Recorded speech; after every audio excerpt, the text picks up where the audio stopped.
Elle l'a dit comme si je lui avais offert une chaussette usée. Nous ne faisons pas de cadeaux faits main.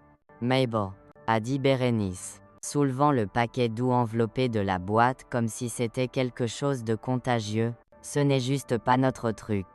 Elle a souri, ce sourire serré. Polly, qu'elle réserve au serveur qui oublie la tranche de citron dans son eau. Puis elle s'est tournée vers mon fils. N'est-ce pas, Thomas? Et Thomas, mon fils unique, le garçon que j'ai élevé à travers les tempêtes de neige. Leslie Saint-Siemens, et la mort lente de son père, a regardé dans son verre de vin, et n'a rien dit. Je n'ai rien dit non plus. J'ai juste hoché la tête, et glissé mes mains sous la table pour que personne ne voie comme elle tremblait. Elle tremble un peu maintenant, surtout dans le froid, et ce matin-là, quand j'ai enveloppé ses pulls. 6 d'entre eux, un pour chaque membre de la famille, même Bérénice. Mes doigts me faisaient si mal que j'ai dû faire des pauses, entre les poings. Mais je l'ai fait. Je le fais toujours. Chaque Noël, chaque anniversaire, c'est ce que j'ai. Ce soir-là, je suis resté juste assez longtemps pour aider Rebecca, ma petite fille, à débarrasser les assiettes de dessert. Elle m'a enlacé quand je suis parti. Ce genre d'étreinte discrète qu'on donne quand on sait que la personne en a besoin, mais pourrait être trop fière pour le dire. Elle a 16 ans maintenant. Toujours douce, mais observant le monde aiguiser ses contours. Quand je suis rentré chez moi, j'ai posé la boîte de cadeaux non ouvert sur la table de la cuisine. Le papier d'emballage que j'avais choisi était argenté avec de petits flocons bleus, simples mais élégants. J'avais noué chacun avec un ruban bleu marine. Je suis resté là longtemps à les regarder. La rangée nette de paquets, ils semblaient si pleins d'espoir, attendant d'être choisis. Comme moi autrefois, la maison était calme, trop calmée, vraiment. Pas de bourdonnement du lave-vaisselle, pas de voix de la télé dans le coin, juste moi, et le radiateur tic-tac alors qu'il luttait contre le froid de décembre. J'ai fait une tasse de thé léger, enroulé un châle autour de mes épaules, et pensé à ce que Bérénice avait dit, nous ne faisons pas de cadeaux faits main. Quand cela a-t-il commencé? Quand les choses ont-elles commencé à avoir besoin d'étiquettes de prix pour être dignes? J'ai regardé mes mains, les veines comme des rivières. La peau fine est achetée par l'âge. Ses mains ont tenu mon bébé pendant les nuits où il avait le croup. Ses mains ont enterré mon mari. Ses mains ont nettoyé des maisons, cuisiné des repas, payé des factures, tricoté des écharpes quand il n'y avait pas d'argent pour des achats en magasin. Elles ont tant donné, et pourtant elles ne suffisent pas. Le lendemain matin, j'ai appelé le refuge. C'est un petit endroit à 6 pâtés de maison d'ici. J'y faisais du bénévolat. Il y a des années avant que mes genoux ne deviennent mauvais. Une femme nommée Carly a répondu. J'ai demandé s'il pourrait avoir besoin de vêtements chauds, tailles adultes, tout neufs. Elle semblait surprise avant même que je lui dise ce que j'offrais. Oui, a-t-elle dit, sa voix s'élevant. Absolument, nous en avons besoin. Alors, j'ai réemballé les pulls, mais différemment cette fois. J'ai retiré les étiquettes qui disaient « à Thomas » et « à Bérénice » et « à Rebecca » et les ai remplacées par de simples notes. Reste au chaud. Tu comptes. Ceci a été fait avec amour. Puis j'ai mis mon vieux manteau et mes bottes. Et je les ai portés là, bas.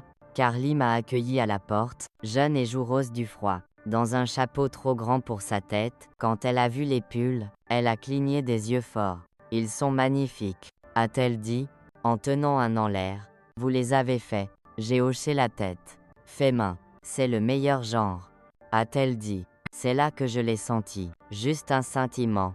Quelque chose de chaud dans ma poitrine que je n'avais pas ressenti depuis longtemps. Pas de la fierté, pas tout à fait. Juste, une sorte de justesse. Comme si j'avais remis quelque chose à sa place. Je ne suis pas resté longtemps. Carly m'a remercié à nouveau, et promis qu'il serait donné à des gens qui en avaient vraiment besoin. En rentrant chez moi, le froid ne mordait pas aussi fort. Ma maison était toujours vide, mon thé toujours léger. Mais quand j'ai regardé mes mains, elles ne tremblaient pas autant. Et pour la première fois ce Noël, je ne me sentais pas indésiré. Juste invisible. Et tcha, je pouvais travailler avec. Le refuge sentait le café fort et le vieux bois, familier d'une manière qui me tirait. Comme l'odeur de l'école de mon enfance ou de l'arrière-salle de l'église où les femmes triaient les vêtements donnés, Carly m'a guidé à l'intérieur, prenant soin de prendre le sac de mes bras, avant que je puisse insister pour le porter moi-même. Vous n'avez pas à faire tout ça, a-t-elle dit, mais il y avait une lueur dans ses yeux qui disait qu'elle était contente que je l'aie fait. Les pulls ont disparu en 1 heure. Je me suis assise tranquillement sur un banc près du couloir, en regardant. Un homme dans un manteau élimé a pris le pull bleu marine que j'avais tricoté pour Thomas. Il l'a enfilé là, dans le couloir, par-dessus sa chemise de flanelle, et a souri à lui-même avec une sorte d'incrédulité discrète. Une adolescente, cheveux emmêlés, manches trop courtes, a choisi celui rose poudré qui était pour Rebecca. Elle l'a serré contre sa poitrine, avant de disparaître dans l'arrière-salle. Personne n'a demandé qui les avait faits. Personne n'a demandé de quel magasin ils venaient, combien ils coûtaient, s'ils étaient à la mode. Ils ne voyaient que la chaleur. Quelque chose de doux, quelque chose offert sans prix. Et pour la première fois depuis des années, je n'avais pas honte des choses que mes mains pouvaient encore faire. Elles comptaient ici. Carly m'a apporté du thé dans une tasse ébréchée avec des flocons de neige sur le côté. Restez aussi longtemps que vous voulez, a-t-elle dit. Les gens sont plus calmes quand vous êtes là. Vous avez une de ces présences. Diary. Un son sec. Surprise. C'est la première fois qu'on me dit ça depuis un moment. Meika. Elle s'est assise à côté de moi, croisant les bras sur sa poitrine. Vos savez. Nous avions un donateur l'année dernière. Un gars d'entreprise. Grand homme. A déposé un coffre plein de vestes avec les étiquettes encore dessus. Et elles étaient appréciées. Ne vous méprenez pas, mais les gens ici, ils gravitaient vers les écharpes tricotées à la main, les mitaines faites main. C'est comme s'ils pouvaient sentir le soin en elles. Comme si ça s'imprégnait dans la laine. Je les regardais. Et quelque chose m'a pincé la gorge. Pensez-vous que les gens peuvent le dire? Ai-je demandé. Quand quelque chose a été fait non seulement avec les mains, mais avec l'intention. Carly n'a pas hésité. Absolument. Chaque point dit. J'ai pensé à toi. Même si vous ne vous êtes jamais rencontrés. Elle s'est levée. Alors, pour aider un homme qui luttait avec sa fermeture éclair, je suis resté sur le banc, main autour de la tasse chaude, regardant les petits miracles invisibles de la gentillesse traverser la pièce. Plus tard, quand je suis rentré chez moi, ma maison semblait un peu moins creuse. J'ai fait une soupe de 0, juste pour moi, et l'ai mangée près de la fenêtre sans télé allumée, sans radio bourdonnante. Juste le silence, le genre honnête, pas le solitaire. J'ai pensé à cet homme dans le pull bleu marine, à la façon dont il s'était regardé, main brossant les manches comme s'il était surpris de mériter d'avoir chaud. Thomas n'avait pas touché son cadeau, ni Berenice, pas même Rebecca, bien que je pense qu'elle l'aurait fait, si sa mère ne l'avait pas arrêté. Un coup à la porte m'a tiré de mes pensées. J'ai nothing dice personi. Quand j'ai ouvert, Rebecca était là dans sa veste d'école, joues rouges, souffle embu en l'air. Je suis revenu pour le pull, a-t-elle dit, mais il était parti. J'ai cligné des yeux. Ma chérie, quoi? J'ai vu le papier d'emballage dans la poubelle. Les rubans aussi. Je l'ai reconnu. Elle a regardé ses mains, jouant avec la sangle de son sac à dos. Alors, je suis venu chez toi juste pour dire, je suis désolé. Quelque chose en moi s'est adouci et a fait mal à la fois. Tu n'as pas à t'excuser, ma chérie. Ce n'est pas ta faute. Non. Mais je n'ai rien dit quand maman a dit ces choses. Je voulais, mais... Toi de say sans. Ai-je interrompu doucement. Tu n'es pas censé porter tout ça encore? Elle m'a regardé alors, ses yeux si pleins d'amour, de culpabilité, et de confusion que j'ai dû tendre les bras et l'enlacer. Elle s'est fondue dans mes bras, comme lorsqu'elle était petite. J'aimais ce pull, a-t-elle murmuré. J'aurais aimé le prendre quand tu me l'as donné. J'ai souri. Il y en aura d'autres. Je te le promets. Elle n'est pas restée longtemps. Devoir. Couvre-feu. Mais elle est partie avec un récipient de soupe. Et une de mes vieilles écharpes, pas emballée, pas étiquetée, juste chaude. Après son départ, je suis resté dans mon salon longtemps. Mes mains étaient immobiles. Mon cœur ne l'était pas. Peut-être que c'était comme ça que ça commencerait. Pas avec de grands gestes ou des confrontations, mais avec une fille qui se souvenait encore comment être gentille. Un point à la fois. La première chose que j'ai tricotée était tordue. C'était une écharpe, plus bosselée que longue. Le fil trop serré par endroits. et lâcha d'autres. Il y avait 9 ans. Ma mère m'avait donné les aiguilles pour occuper mes mains pendant les longues soirées d'hiver quand l'électricité vacillait, et que nous nous blottissions près du poêle.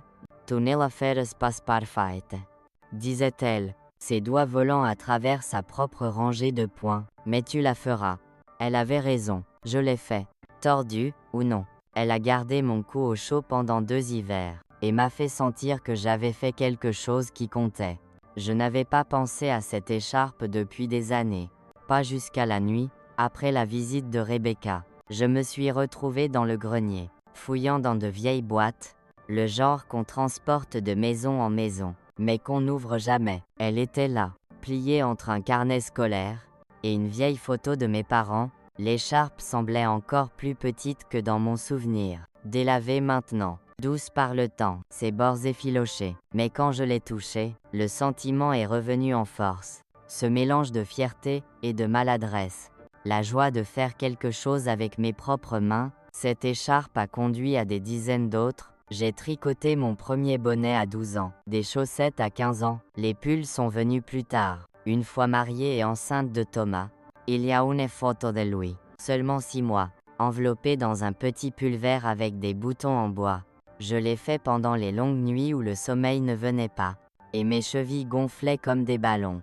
C'était la seule chose que je pouvais contrôler à l'époque, les boucles et les rangées, les hitchmidgesa. La vie continuait à avancer que je sois prête ou non, mais le tricot avançait à mon rythme.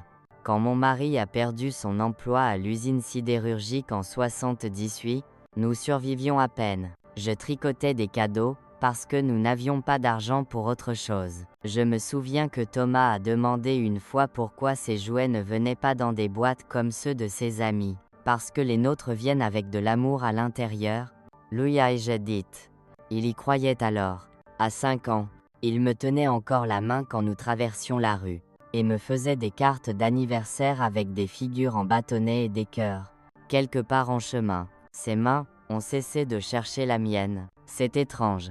On passe tant de sa vie à donner, pas parce que quelqu'un l'a demandé, mais parce que c'est ce qu'on fait. Et puis un jour quelqu'un vous dit que ce n'est pas assez, pas le bon type de don, pas poli, pas acheté en magasin. Bérénice n'avait pas voulu être cruelle. Je suppose, ou peut être que si. Elle a une manière de parler qui transforme le rejet en politesse, comme un marteau de velours. Mais je l'observais depuis des années maintenant, comment elle plisse les yeux sur mon vieux manteau. Comment elle soupire quand j'apporte un dessert dans un Tupperware, au lieu d'une boîte de pâtisserie.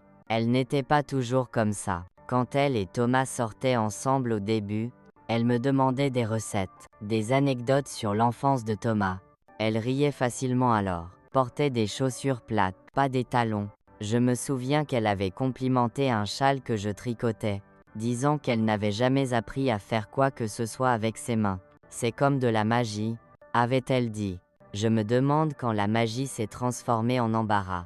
Le grenier était froid, mes genoux me faisaient mal d'être accroupi. Mais je continuais à fouiller dans les boîtes. J'ai trouvé de vieilles cartes d'anniversaire, des chaussettes de bébé Johnny, une photo de Thomas dans le pull que j'avais fait pour son 6e anniversaire, rouge avec une rayure blanche. Il refusait de l'enlever pendant des jours. Je me suis assis sur mes talons et me suis laissé me souvenir, pas seulement des parties difficiles, les bonnes aussi. Le son du rire de Thomas quand nous dansions dans la cuisine. La façon dont ses cheveux se dressaient à l'arrière, peu importe comment je les peignais. La manière dont il courait vers moi quand il était blessé, même s'il n'avait besoin que d'un pansement et d'un baiser. Ces garçons me manquent. Je ne sais pas où il est allé, mais je sais une chose. Ce petit garçon avait une mère qui ne cessait jamais de l'aimer. Ne cesse toujours pas. Mais l'amour ne signifie pas le silence. L'amour ne signifie pas rétrécir pour s'adapter au confort de quelqu'un d'autre. Cette nuit-là, je suis descendue avec une boîte pleine de vieux fils. Je me suis assise dans mon fauteuil, pris mes aiguilles, et commencé une nouvelle rangée. Pas de nom, pas d'étiquette, pas de tag, juste de la chaleur. Thomas a appelé le lendemain matin. Je l'ai laissé aller sur la messagerie. Le son de sa voix, si prudent, si sec, sortait du petit haut-parleur comme un étranger. Salut, maman. Bérénice a dit que tu es parti tôt l'autre soir. Je voulais juste vérifier, m'assurer que tout va bien. Une pause, juste une seconde trop longue. Bref, joyeux Noël. On parlera bientôt. J'ai supprimé sans sauvegarder. Qu'y avait-il à sauvegarder? Le prochain appel est venu quelques heures plus tard. Même numéro. Cette fois il semblait plus enjoué, tentant le décontracter. Je pense que Rebecca a laissé un récipient chez toi. De la soupe ou quelque chose? Elle a dit qu'elle était passée. Bérénice était surprise. A dit que tu n'en avais pas parlé. Fais-moi savoir. Je n'ai pas rappelé. À la place, je me suis versé une tasse de thé, frais, et me suis assise près de la fenêtre. L'écharpe de mon grenier sur mes genoux. Je l'avais lavée la veille au soir, doucement à la main. Et maintenant elle sentait légèrement la lavande et la vieille laine. Il n'appelait pas pour s'excuser. Il n'appelait même pas pour demander. Il vérifiait, rapportait, s'assurait que la version des événements de sa femme correspondait à la mienne. Bérénice avait toujours été comme ça, discrètement territoriale. Elle avait clairement fait comprendre tôt que sa maison était la sienne. J'étais une invitée, bienvenue, mais jamais pleinement invitée. Il y a une différence. Pendant des années, je me suis dit que c'était bien, que ça n'avait pas d'importance si on me demandait d'apporter un dessert ou juste de le tolérer. Que c'était assez d'être près de mon fils, près de Rebecca, mais la vérité est que la tolérance est un pauvre substitut à l'amour. Et maintenant, à presque 80 ans, j'ai épuisé ma patience à prétendre le contraire. Le téléphone a sonné à nouveau vers 17. Je n'ai pas répondu. Plus tard, j'ai vérifié le message. Maman, je ne sais pas ce qui se passe. Bérénice a dit que tu semblais contrarié, et maintenant tu ne réponds pas. Je ne veux vraiment pas que ça devienne quelque chose que ça n'a pas besoin d'être. Peux-tu juste me rappeler quelque chose que ça n'a pas besoin d'être? Il ne comprend toujours pas. Ce n'est pas à propos des pulls. Ce n'est pas à propos des cadeaux. C'est à propos des années. L'érosion lente du respect, de l'affection. La manière dont je me suis rétrécie si longtemps pour m'intégrer dans leur vie que je reconnais à peine la mienne. Après le dîner, je me suis assise à la petite table près de la fenêtre arrière. Et sorti un vieux bloc-notes, j'ai commencé à faire une liste. Pas de griffes, pas de plaintes, mais de toutes les choses que j'ai faites discrètement. Les gentillesses oubliées. J'ai écrit. Payer le raconte. Donner à Bérénice la bague de ma mère quand elle s'est fiancée. Garder Rebecca pendant 4 week-ends consécutifs, quand la sœur de Bérénice était malade. Jamais dit non quand il demandait de l'aide, même quand je devais jongler avec les factures pour que ça marche. Conduit 1 heure avec de la soupe quand Thomas avait la grippe, et que Bérénice était en voyage d'affaires. Jamais dit à Rebecca le moment où ils ont envisagé de l'envoyer dans une autre école pour économiser de l'argent. La liste continuait sur 3 pages avant que je m'arrête. Ma main était fatiguée. Et pourtant, d'une certaine manière, j'étais toujours celle qu'on faisait se sentir comme une gêne. Le téléphone n'a pas sonné à nouveau cette nuit-là. À la place, le silence s'est installé épais et froid autour de ma petite maison. Je me suis levée, enroulé l'écharpe autour de mon cou. Cette première tentative tordue, imparfaite, et marché jusqu'à la porte d'entrée. Des roses. La neige avait recommencé à tomber, de fins flocons, silencieux. J'ai marché jusqu'au trottoir, et regardé en haut et en bas de la rue. Des lumières clignotaient dans les fenêtres. Des ombres bougeaient derrière les rideaux. Des familles ensemble, des rires quelque part dans le quartier. Je n'étais pas en colère. Pas de la manière dont Thomas craignait probablement. J'étais quelque chose de plus lent, plus triste, plus stable, résigné, être, mais en dessous, quelque chose d'autre avait commencé à prendre racine. La résolution, pas pour punir, pas pour se retirer, juste pour arrêter de demander des miettes. Ce n'était pas soudain. L'oubli, ça ne l'est jamais. Ça commence par de petites choses. Un appel d'anniversaire manqué, un dîner précipité, une fête où on vous demande d'apporter quelque chose de léger, rien qui demande d'effort.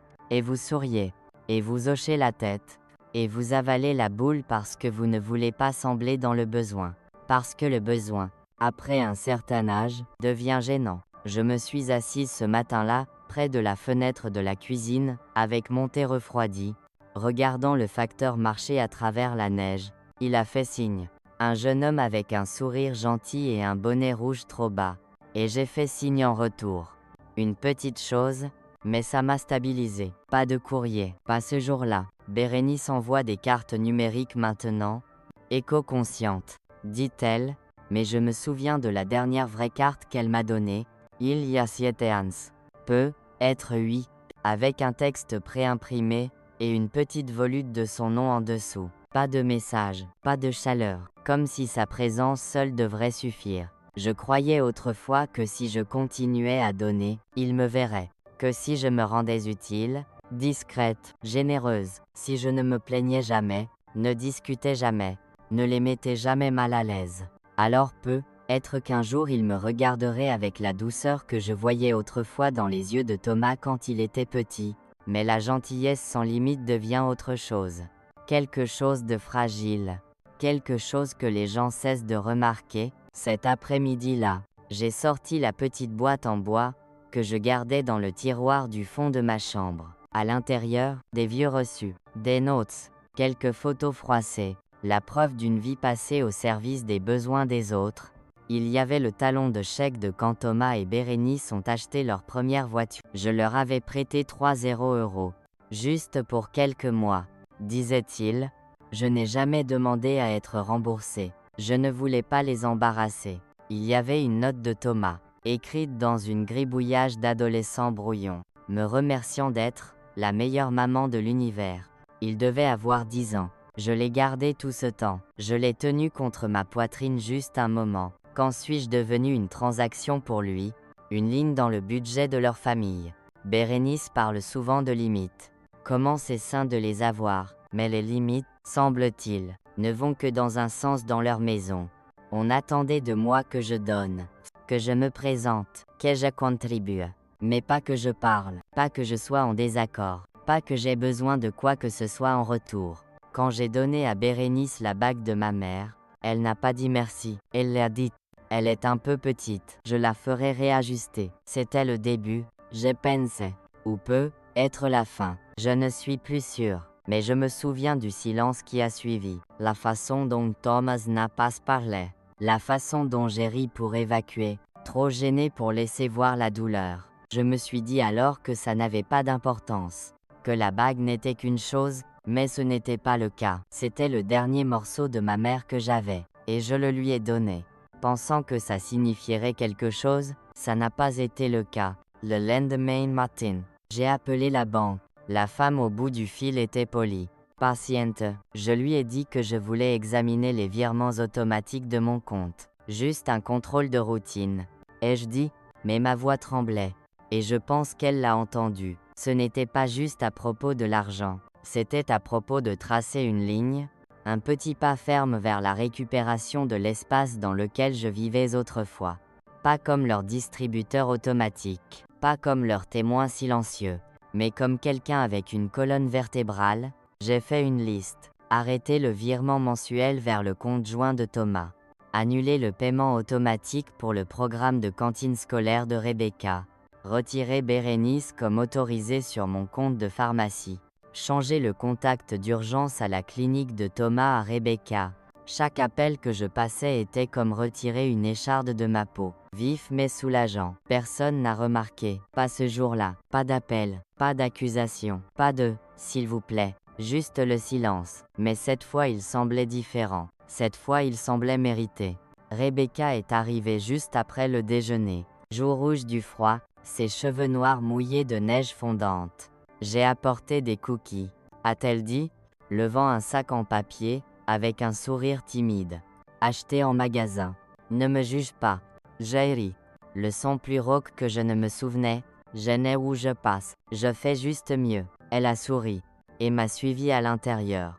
Retirant ses bottes près de la porte, comme elle le faisait depuis qu'elle était petite. À l'époque, elle portait un éléphant en peluche partout. Et posait des questions plus vite que je ne pouvais répondre. Maintenant, elle était plus grande. Plosaige, avec ce même regard inquisiteur, comme si elle essayait toujours de trouver ce qui n'était pas dit. Je sais qu'il s'est passé quelque chose, a-t-elle dit une fois assise à la table. Tu n'as pas à me le dire si tu ne veux pas, mais je sais. J'ai versé du thé dans 2 tasses dépareillées. Ta mère n'a pas aimé les pulls. Ai-je dit simplement. Yes, ice. A répondu Rebecca. Je veux dire. Elle a dit quelque chose après ton départ sur le fait de fixer des attentes, et comment elle ne voulait pas d'objets faits main encombrant les fêtes. J'ai regardé ma tasse. Papa n'a rien dit, a-t-elle ajouté. Il est juste resté là. Bien sûr qu'il l'a fait. Veux-tu savoir quelque chose? A-t-elle dit, voix plus douce. Ce pull bleu, celui avec le motif de torsade fine sur les manches. C'était la plus belle chose que j'ai reçue depuis des années. J'ai cligné des yeux. Tu ne l'as jamais porté. Je n'en ai pas eu l'occasion. Maman m'a fait le rendre avant que je l'ouvre correctement. A dit que c'était trop. J'ai tendu la main. Et pris la sienne. Elle était froide, ses doigts tremblant légèrement. Je suis désolée. Ma chérie. Elle m'a regardé. Yeux brillants. Ne le sois pas. Tu n'as rien fait de mal. Tu ne fais jamais rien de mal. C'est un peu le problème. Nous sommes restés assis en silence un moment. L'horloge ancienne tic-tac sur le mur. Le radiateur bourdonnant doucement dans le coin. Rebecca a fouillé dans son sac. Et sorti quelque chose de petit. Un carré plié de laine grise douce. J'ai trouvé ça dans ton grenier l'autre jour quand je cherchais le récipient de soupe. J'ai ouvert lentement. C'était un des premiers bonnets que je lui avais fait. Minuscule. Avec un pompon, qui s'était aplati au fil des ans. Je le portais tous les jours jusqu'en 3e, a-t-elle dit. Puis maman a dit qu'il n'allait pas avec mon manteau. Et elle s'en est débarrassée. J'ai pleuré pendant une semaine. J'ai touché le fil doucement. Le bord était effiloché, mais le travail des points avait tenu. Pourquoi me montres tout ça maintenant? Ai-je demandé. Elle a haussé les épaules. Parce que je veux que tu saches que je me souviens. Je me souviens de tout. Les écharpes, les smetana, la façon dont tu glissais une note dans ma boîte à lunch quand tu la préparais, la façon dont ta maison sent la cannelle, la façon dont tu ne m'as jamais fait sentir que je devais gagner l'amour. Ma gorge s'est serrée. Maman ne comprend pas, peut-être que papa non plus. Mais moi oui, je l'ai regardé alors. Vraiment regardé. Pas comme une enfant, pas comme une petite fille, mais comme une jeune femme qui voyait plus que je ne l'avais réalisé. Qui portait à la fois la netteté de ses parents, et mon calme.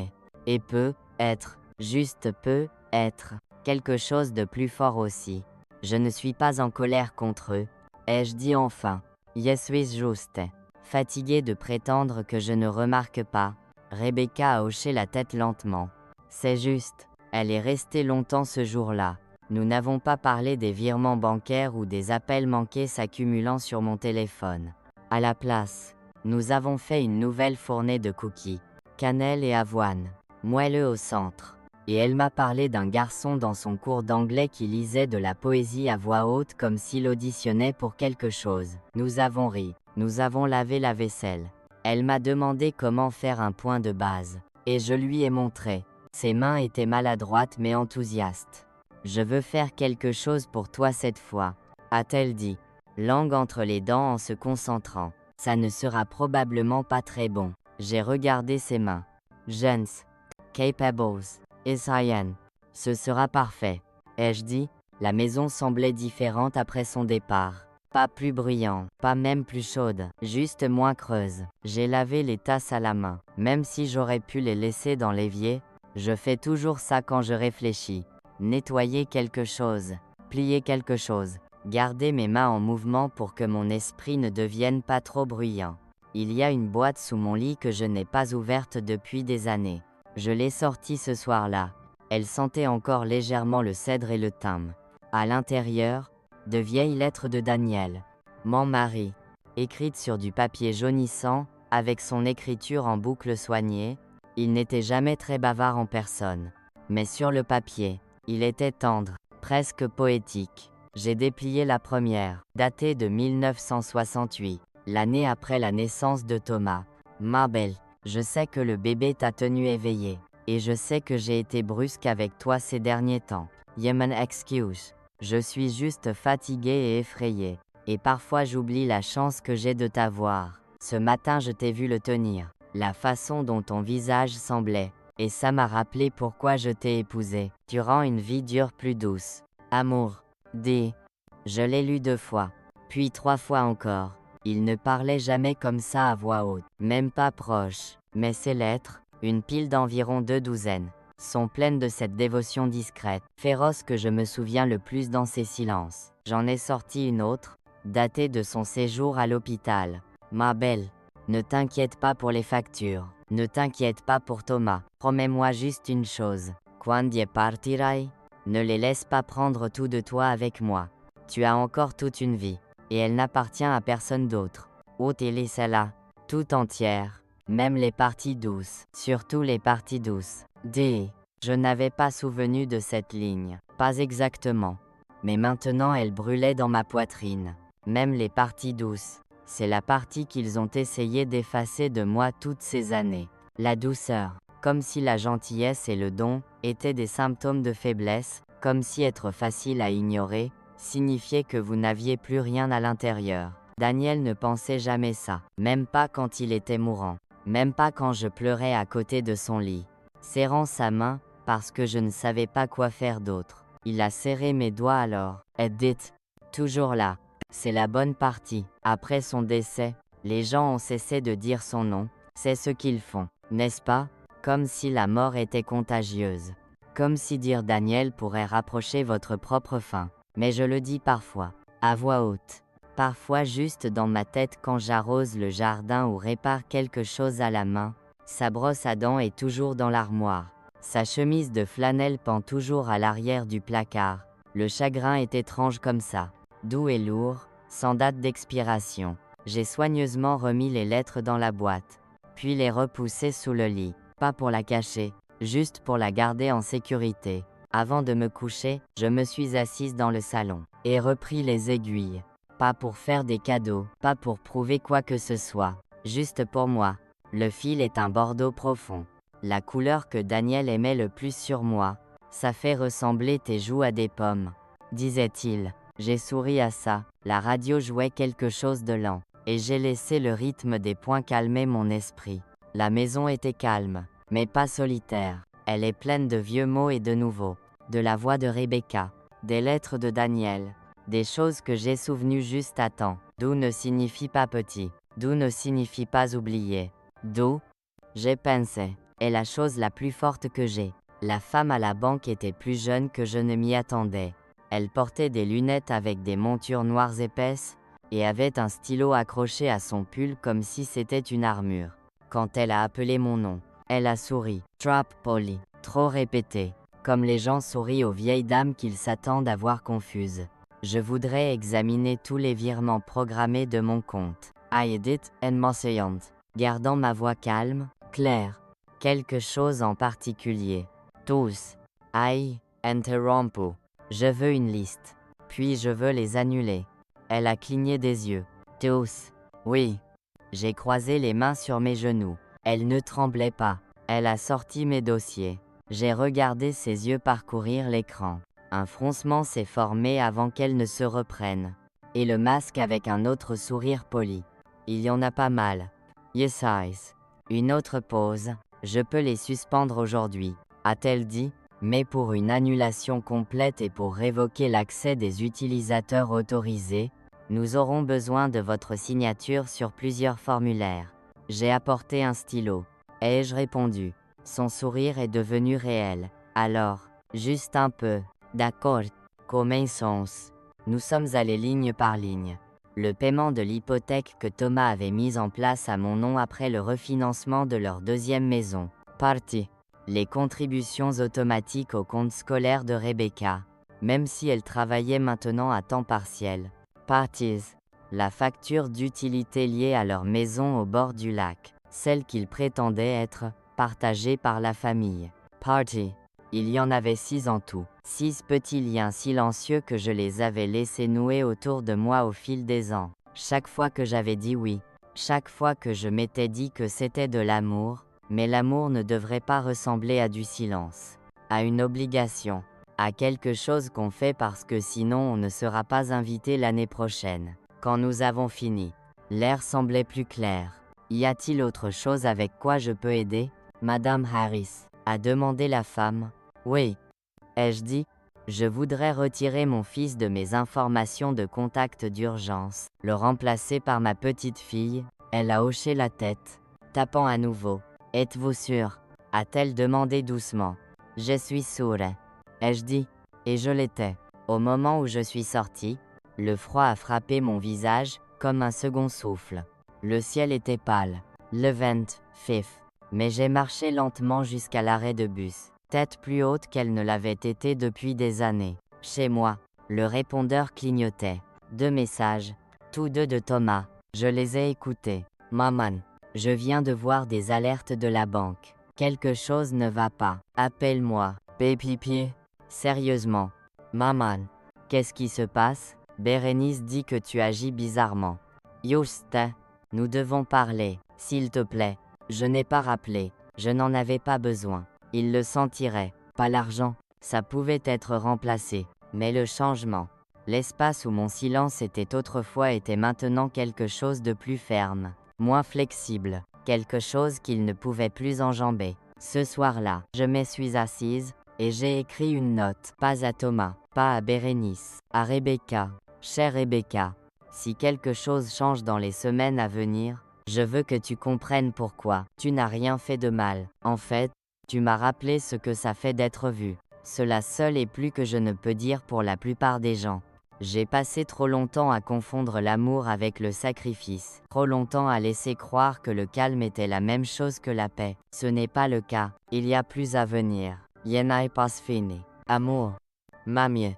J'ai plié la lettre et l'ai placée dans une petite enveloppe, glissée dans mon tiroir du haut sous le sachet de lavande qu'elle m'avait donné il y a 2 anniversaires. Je n'avais plus peur. Carly m'a accueilli à la porte du refuge avec des joues rouges et un gilet en polaire zippé jusqu'au menton. Ma belle, a-t-elle rayonné, vous êtes revenue. J'ai dit que je le ferais. Ai-je répondu, entrant dans le couloir chaud.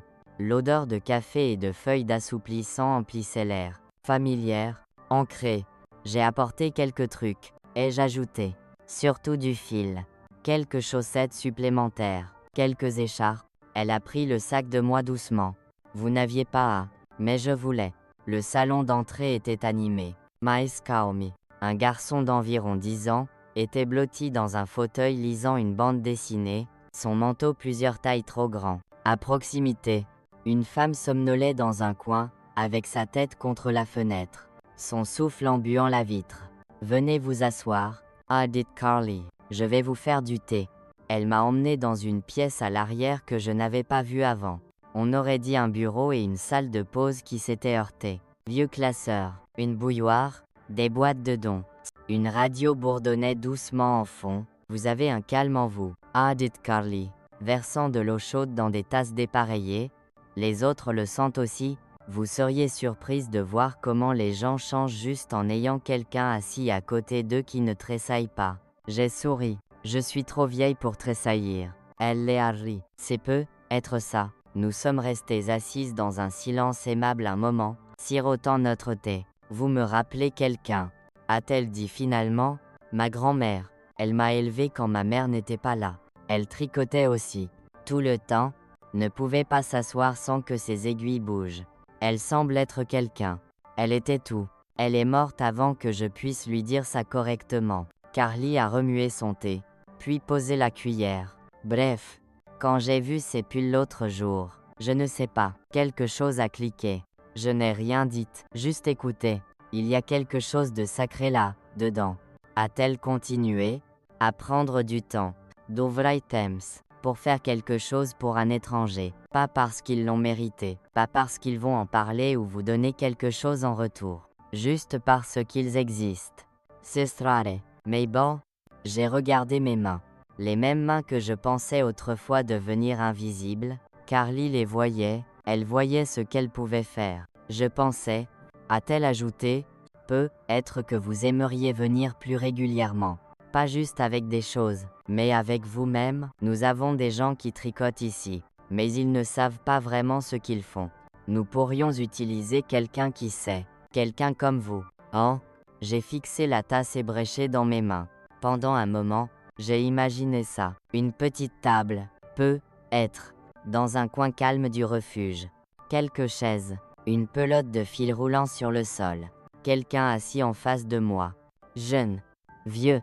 Peu importe. Essayant de monter des mailles pour la première fois. Ça me plairait, ai-je dit, et je le pensais.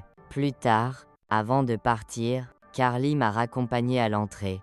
Le garçon au manteau trop grand s'était endormi. Sa bande dessinée encore ouverte sur ses genoux. Il a demandé s'il pouvait garder l'écharpe. A-t-elle murmuré? La bleue, je lui ai dit qu'elle était à lui. C'était celle que j'avais faite pour Rebecca. Carly m'a regardé. Alors être qu'elle a trouvé la bonne maison après tout. Je suis resté là longtemps après qu'elle est rentrée, regardant la neige tomber sur la rue vide. Pas de voiture, pas de bavardage, juste le genre de calme, qui ne vous oppresse pas, mais soulève quelque chose. Pendant si longtemps, j'avais cousu ma valeur dans le confort des autres, maintenant je cousais autre chose. L'appartenance, pas empruntée, pas quémandée, mais construite, boucle par boucle. C'était le manteau qui l'a trahi. Je sortais de l'épicerie du coin, un pain sous le bras, quand Dielaive. Janine Forrester. Même chignon Auburn, même pas rapide, même manteau de laine bleu marine, qu'elle portait depuis que nous essayions toutes deux d'impressionner nos maris. Janine. Ai-je appelé? Elle s'est tournée, plissant les yeux contre le soleil. Ma belle, Mabel Harris. Eh bien, que je sois damnée. Elle a marché vers moi bras ouverts. Et ce même sourire rusé qui me faisait toujours sentir comme si nous partagions un secret que personne d'autre ne connaissait. Nous n'avions pas parlé depuis quoi? 10 ans. Son mari est mort la même année que Daniel. Après ça, nous nous sommes éloignés. Comme les gens le font. Quelques cartes. Une rencontre occasionnelle. Mais surtout juste le passage du temps. Lisse et stable comme des galets de rivière. Toujours rue Linden. A-t-elle demandé? J'ai hoché la tête. Toujours à cuisiner pour une armée. Yairi. Seulement une demi-armée ces jours-ci. Nous nous sommes tenus sur le trottoir comme si le temps ne nous avait pas touchés. Mais il l'avait fait. Bien sûr. Ses rides de sourire étaient plus profondes. Ses yeux un peu plus doux. J'imagine que j'avais l'air pareil. Usé. Mais toujours entière. Marche avec moi, a-t-elle dit. Mes jambes ont besoin d'une excuse. Nous avons flâné lentement dans le pâté de maison, nos sacs se balançant à nos côtés. Elle m'a mise au courant du divorce de sa fille, de la bourse de son petit-fils. Je lui ai parlé de Rebecca, du refuge, du tricot. Quand j'ai mentionné Thomas et Bérénice, sa bouche s'est crispée. J'ai toujours pensé qu'elle était un peu fragile. A-t-elle dit prudemment, comme de la glace fine. Ai-je répondu. Jolie jusqu'à ce qu'elle se brise. Janine m'a regardé alors. Vraiment regardé. Qu'est-ce qui a fini par le faire?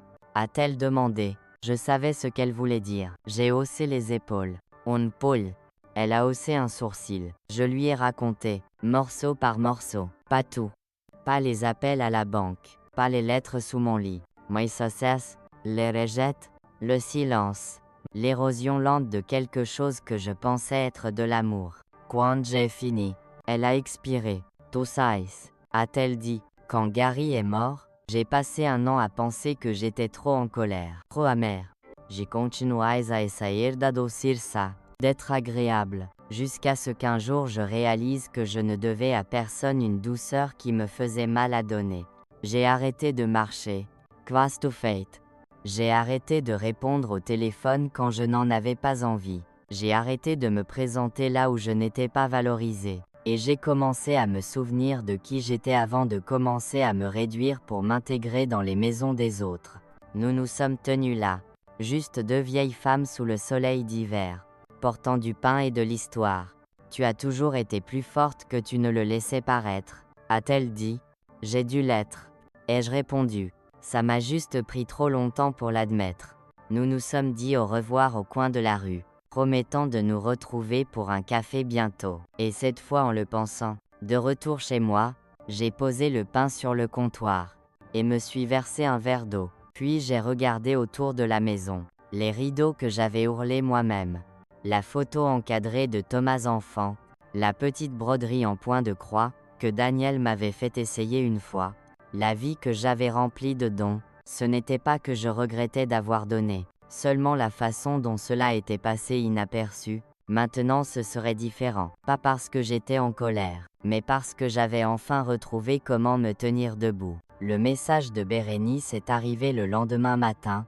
Je n'avais parlé à aucun d'eux depuis plus d'une semaine. Juste du silence. Une long silence indulgent. Le genre que les gens pensent, vous fera revenir et rampant.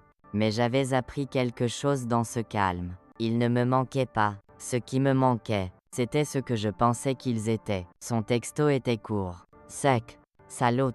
Mabel. Je pense que nous sommes peu, être partis du mauvais pied à Noël. Je ne voulais pas t'offenser. Yemares parlar. Peu, être clarifier les choses. Pas, je suis désolé. Pas, j'avais tort. Juste, nous sommes peu, être, et, je ne voulais pas. J'ai fixé l'écran longtemps, puis j'ai mis la bouilloire. Au moment où l'eau bouillait, un autre message est arrivé. Thomas dit que la banque a annulé quelques paiements. Nous sommes un peu confus. Peu, être qu'il y a aussi un malentendu là, dedans. Bref, c'est les fêtes, pas besoin de tension. Voilà la vraie raison. Je n'ai pas répondu. Plus tard cet après-midi-là, elle a appelé. J'ai répondu, parce que parfois le silence n'est pas du pouvoir. C'est une permission. Salut, Mabel, a-t-elle dit, sa voix légère, faussement enjouée, comme si elle l'avait répété. Je n'étais pas sûr si les textos étaient corrects. Alors j'ai pensé que j'allais juste appeler. Yenai rindet. Une pause. J'espère que tu vas bien. Nous avons tous été tellement occupés. Tu sais comment c'est. Pas vraiment. Ai-je répondu. Elle a ri maladroitement. Eh bien, je veux dire, avec les enfants, et le travail et tout. Oh. Que veux-tu? Berenica. Plus de silence. Puis, je pense qu'il y a eu une confusion avec les comptes. Thomas a remarqué des changements, et, eh bien, il pensait que c'était peu, être une erreur. Ce n'en était pas une. Je vois, une autre pause, eh bien, je suppose que nous voulions juste nous assurer que tout va bien avec toi, émotionnellement. Yai presqueri. Émotionnellement. Ai-je répété? Oui, a-t-elle dit, la voix se crispant. Je pense qu'il est juste de dire que les choses sont devenues un peu émotionnelles à propos des cadeaux, et je n'ai être pas choisi mes mots très bien. Non. Ai-je dit, tu les as très bien choisis. Tu dis toujours exactement ce que tu penses. Elle a pris une inspiration. Je pouvais l'entendre essayer de trouver un nouveau ton. Quelque chose de plus doux. Peut être même gracieux. Eh bien, a-t-elle dit, s'il y a quoi que ce soit que nous puissions faire pour apaiser la tension. Il y a. J'ai interrompu. Arrête de prétendre que c'est une question de confusion ou de malentendu ou de mes sentiments. Ce n'en est pas. C'est que tu es embarrassé par la femme qui a élevé ton mari. Et que Thomas est trop faible pour t'arrêter. Ma belle. Je suis. Passe fini. L'acier dans ma voix m'a surprise même moi. J'ai donné jusqu'à ce que ça fasse mal. Je me suis plié jusqu'à presque disparaître. J'ai payé pour des choses que vous n'avez même jamais remerciées. Et tout ce que j'ai demandé en retour était un peu de gentillesse. Vous n'avez pas pu gérer ça. Alors maintenant. Non. Vous n'avez pas les pulls. Vous n'avez pas les chèques. Vous n'avez pas la version facile de moi. Bérénice était silencieuse. Est-ce que Thomas sait que tu appelles? Ai-je demandé. Une autre pause. Puis doucement. Il est assis juste là. Alors dis-lui que j'ai dit ceci. Le puits est fermé. Si vous voulez de l'eau, creusez le vôtre. J'ai mis fin à l'appel. Puis j'ai posé le téléphone, et pris une longue inspiration. La maison autour de moi était calme, mais l'air semblait différent, plus léger, comme si une fenêtre s'était ouverte quelque part en moi. Il voulait la paix, mais seulement celle qui venait de moi restant petite. Plus maintenant, le bureau de l'avocate n'avait pas changé en 20 ans. Même lampe en laiton dans le coin du bureau. Même légère odeur de vieux papier et de polish au citron. Même silence épais qui faisait que même les gens confiants s'éclaircissaient la gorge avant de parler. Madame Harris, Audit Memedali, se levant pour me serrer la main. Ça fait un moment. Trop long temps. Ai-je répondu? Mais je suis là maintenant. Elle était une petite femme, pas plus grande que moi, avec une coupe au carré grise nette, et un regard encore plus net. Elle avait géré la succession de Daniel après son décès, m'avait aidé à établir un testament de base, et m'avait dit un jour doucement que ce n'était pas parce que quelqu'un était de la famille qu'il avait droit à quoi que ce soit. Je ne l'avais pas cru alors. Maintenant j'étais prête. Je veux mettre à jour mon testament. Ai-je dit Maseyan. Et établir une fiducie. Madame Dali a hoché la tête, prenant déjà un carnet. Voulez-vous me guider à travers les changements? J'ai sorti une feuille pliée de mon sac. Voici les choses que je veux retirer ou rediriger. Elle l'a lu silencieusement. Après un moment, elle a levé les yeux. Êtes-vous certaine? Aussi certaine que lorsque je les ai laissés marcher sur moi pendant 20 ans. Ce qui veut dire, plus que je ne l'ai jamais été. Nous avons passé en revue les actifs lentement. La maison, toujours entièrement à mon nom. Le compte de retraite, confortable, mais modeste. Le compte d'épargne qui alimentait leur hypothèque et les frais de scolarité de Rebecca, et même les dépenses professionnelles de Bérénice. Tout redirigé maintenant. À qui sera attribuée la fiducie? A demandé Madame Dali. Ma petite fille. Rebecca. Et le reste? Ce qui n'est pas dans la fiducie. Je veux le diviser entre 2 organisations. Le refuge pour femmes et le garde-manger alimentaire. Aucune allocation pour votre fils ou sa femme. Aucune. Pas par vengeance, pas par colère, mais par quelque chose de plus simple. Il ne l'avait pas mérité. Pas mon nom, pas mon héritage, pas mon dernier cadeau. Nous avons passé l'heure suivante à examiner les documents. J'ai signé chacun sans hésitation. Quand nous avons fini, elle s'est adossée et m'a étudié. Vous savez. Je vois beaucoup de gens passer ici pleins de regrets. Ils veulent faire ce qui est juste, mais ils ont peur que ça fasse des vagues. Ça fera des vagues, ai-je dit, mais j'ai passé trop de temps à me noyer silencieusement. Je pense que quelques vagues sont en retard. Randiana. Madame Dali a souri. Alors rendons cela officiel. Elle a tout imprimé pendant que j'attendais dans le hall. L'assistante m'a offert de l'eau, mais j'ai décliné. J'étais pleine, pas de nourriture, pas de peur, mais d'un calme que je n'avais pas ressenti depuis des décennies. Quand je suis partie, le soleil était sorti, un mince soleil d'hiver, oui, mais brillant quand même.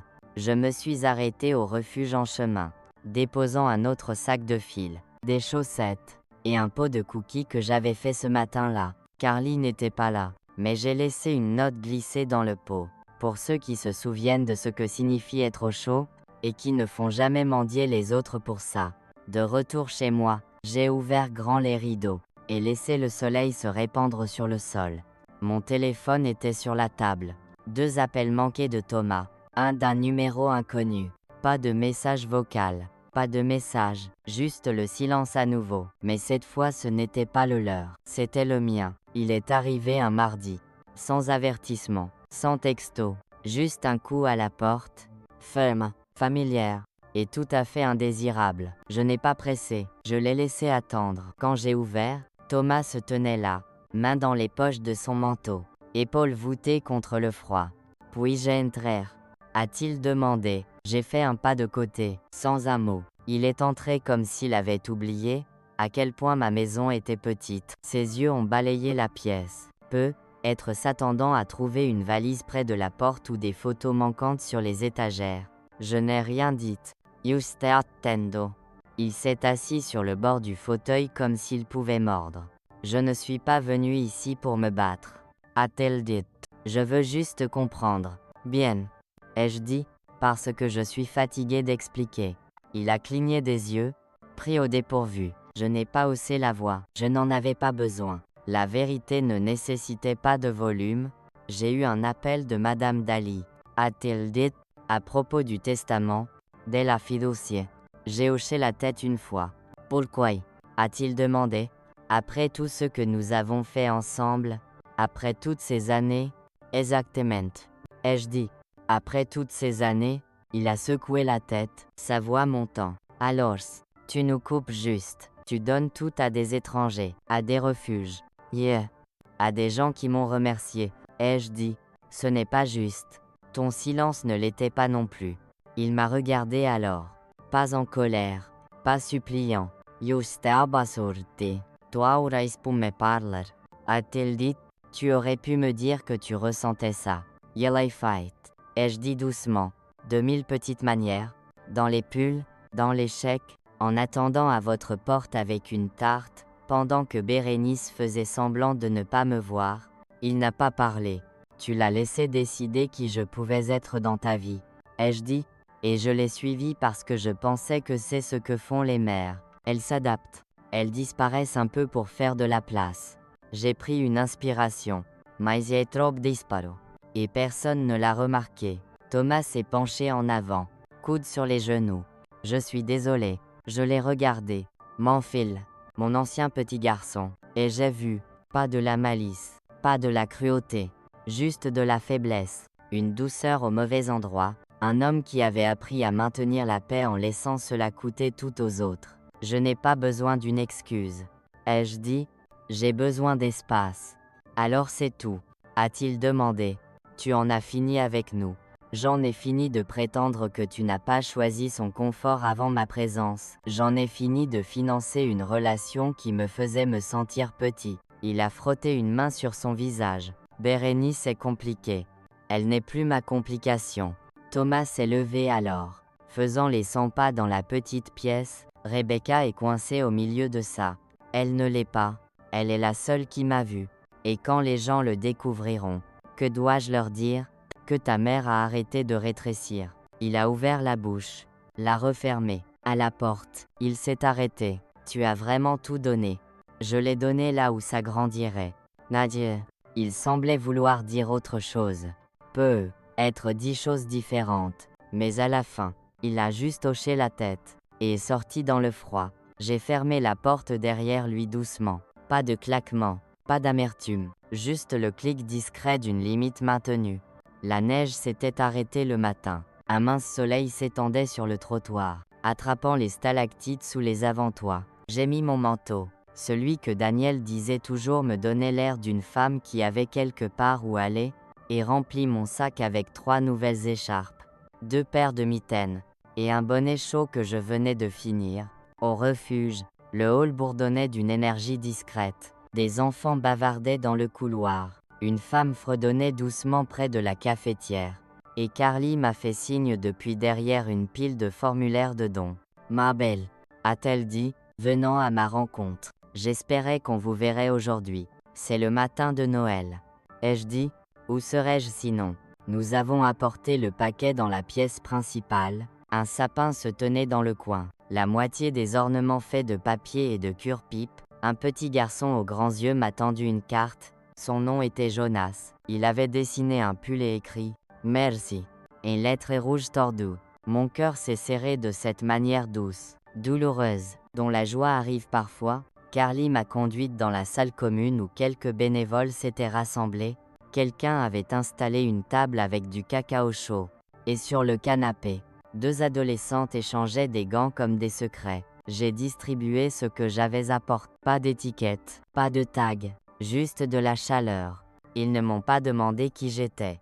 Ils ont juste souri, dit merci, et serré les écharpes autour de leur cou comme s'ils attendaient toute l'année quelque chose qui leur appartienne. Plus tard, quelqu'un a commencé à lire des poèmes à voix haute. Puis, un garçon a récité une histoire. Sa voix tremblante, mais fière. Un des bénévoles a distribué du papier et des crayons. Et une fille nommée Sophie m'a demandé si je pouvais lui apprendre à tricoter. Je n'ai pas de grand-mère, a-t-elle dit, mais j'aime votre façon de parler. Je lui ai appris le point de base, ses petits doigts maladroits mais déterminés. Elle s'est mordu la lèvre en se concentrant. Et j'ai vu en elle la même obstination que Rebecca avait montrée des semaines plus tôt, enveloppée d'un effort doux. Tu y arriveras. Lui ai-je dit. Il faut juste de la patience. Elle a souri. Vous en avez beaucoup. Pas avant, ai-je dit. Carly s'est assise à côté de moi plus tard, une assiette de cookies à la main. Nous n'avons pas beaucoup de gens comme vous. Vieille, ai-je taquiné. Non, a-t-elle souri. Stable, le genre qui fait respirer tout le monde plus facilement. Je ne savais pas quoi dire, alors je suis resté là à écouter la pièce, les rires, le froissement des manteaux, le bourdonnement doux des gens, qui n'essayaient plus de survivre à la journée, mais de la vivre. J'ai pensé à toutes les années passées à faire des choses pour des gens qui levaient à peine les yeux. Toutes les fois où j'avais offert des morceaux de moi enveloppés dans du ruban, espérant un merci, ou même juste un regard. Maintenant ici, Personne ne me demandait de prouver mon utilité. Je n'étais pas une faveur. Je n'étais pas une obligation. J'étais quelqu'un qui faisait des choses chaudes. C'était assez. Avant de partir, Sophie m'a tendu son dessin. Une écharpe tordue. Une femme aux grandes mains et aux cheveux argentés. Et un cœur dans le coin. Je vais en faire une comme la vôtre. A-t-elle dit. Tu en fais déjà une.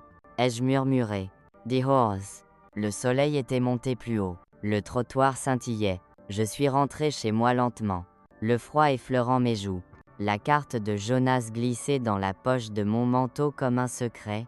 Quand j'ai atteint ma porte, je ne suis pas entré tout de suite. Je suis resté là à regarder la rue calme. Pas d'appel, pas de message, pas de drame. Stella Pikes, pas la paix d'être ignoré. Mais celle qui vient quand vous décidez enfin que vous n'êtes pas à vendre. La lettre est arrivée le soir du Nouvel An. Une épaisse enveloppe, papier crème, pas d'adresse de retour. Mais j'ai reconnu l'écriture de Bérénice tout de suite. Serrée, délibérée, trop nette pour être chaude. Je ne l'ai pas ouverte tout de suite. À la place, j'ai fait du thé, coupé la dernière tranche de pain au canneberge, et me suis assise dans mon fauteuil près de la fenêtre alors que la lumière glissait sur le sol. Les arbres dehors se tenaient nus et calmes, comme s'ils attendaient eux aussi. Quand j'ai enfin ouvert l'enveloppe, 2 pages en sont sorties. Le ton de Bérénice était prudent, mesuré, presque stérile. Elle s'excusait, pas de la manière qui compte, mais de celle qui coche une case. Je suis désolé si je t'ai fait sentir. Ce n'était pas mon intention de. Cette année a été stressante pour tout le monde. Je l'ai lu une fois, puis encore, juste pour être sûr. Pas une seule ligne ne disait « Jag weiß dort ». Elle voulait une réconciliation, disait-elle, pour le bien de la famille, pour Rebecca, pour la tranquillité d'esprit de Thomas. Elle a même écrit que les cadeaux faits main avaient aussi de la valeur. Comme si elle offrait une concession, pas une compréhension, juste un cessez-le-feu. J'ai plié la lettre, et l'ai mise de côté. Puis j'ai pris une feuille de mon propre papier à lettres. Je n'ai pas écrit en retour avec colère ou douleur ou jugement, juste la vérité. Bérénice, j'ai appris que le silence n'est pas la même chose que la paix, qu'accommoder le confort de quelqu'un ne devrait pas exiger que j'efface ma propre valeur. J'ai passé de nombreuses années à donner généreusement, pas parce que j'attendais des louanges, mais parce que je croyais en un amour qui se présentait sans tenir de score. Mais l'amour, quand il est rejeté ou dévalorisé assez longtemps, commence à pourrir discrètement jusqu'à ce qu'il ne reste que l'écho de ce que vous représentiez pour quelqu'un qui ne vous a jamais vraiment vu. J'ai fini de donner là où je ne suis pas la bienvenue. Je vous souhaite la santé, je vous souhaite la clarté, je vous souhaite un jour la force d'offrir le genre de douceur que vous semblez craindre. Mabel. J'ai scellé la lettre, l'ai placée dans une enveloppe, et l'ai portée à la boîte aux lettres juste avant le crépuscule. L'air était vif, le genre qui pique les poumons à la première inspiration, mais il semblait propre, comme expirer quelque chose de vieux. De retour chez moi, j'ai éteint les lumières, et allumé la bougie que Rebecca m'avait donnée. Lavande et cèdre, douce et terreuse. La flamme vacillait doucement, projetant de longues ombres sur les murs. Elle venait demain. Juste elle. Nous allions faire des roulés à la cannelle, commencer une nouvelle écharpe, et être, si elle se sentait courageuse, parler des choses qui comptaient le plus, qui elle voulait être, quel genre de femme elle espérait devenir, quel genre d'amour elle serait prête à exiger. Je lui dirai tout ce que j'ai appris trop tard. Que la dignité ne vient pas d'être aimée, que la gentillesse n'est pas une faiblesse à moins que vous ne laissiez les autres la traiter comme telle, que les femmes douces portent des générations entières sur leur dos, et sont rarement remerciées pour cela. Mais surtout, je lui montrerai par ma façon de m'asseoir, de parler, de ne plus me plier, parce que c'est le seul héritage que je veux laisser. Pas une maison, pas un compte bancaire, pas une liste de noms de famille, mais la preuve que vous pouvez dépasser le silence, que vous pouvez choisir où va votre amour, que être invisible n'est pas la même chose qu'être transparent, et que personne, pas même le sang, n'a droit à votre douceur s'ils n'ont jamais mérité votre grâce. Alors, à chaque femme qui lit ceci, surtout celles qui se sont trop souvent pliées trop loin, vous n'avez pas à vous excuser d'avoir dépassé le rôle qu'ils ont écrit pour vous. Vous n'avez pas à rétrécir pour que d'autres puissent s'étirer. Vous pouvez être chaude et ferme. douce et inébranlable. Vous pouvez arrêter de répondre au téléphone. Vous pouvez dire non, et le penser. Vous pouvez quitter la table quand le coup de rester est vous-même. Si cette histoire vous a trouvé, c'était voulu. Et si elle a remué quelque chose en vous, ne laissez pas ce sentiment retomber dans le silence. Partagez-le, parlez-en, laissez un commentaire, envoyez-le à quelqu'un qui croit encore qu'il doit gagner sa place en disparaissant. Et si personne ne vous l'a jamais dit avant, vous êtes autorisé à prendre de l'espace. Et si elle a remué quelque chose en vous, ne laissez pas ce sentiment retomber dans le silence. Partagez-le, parlez-en, laissez un commentaire. Envoyez-le à quelqu'un qui croit encore qu'il doit gagner sa place en disparaissant. Et si personne ne vous l'a jamais dit avant, vous êtes autorisé à prendre de l'espace.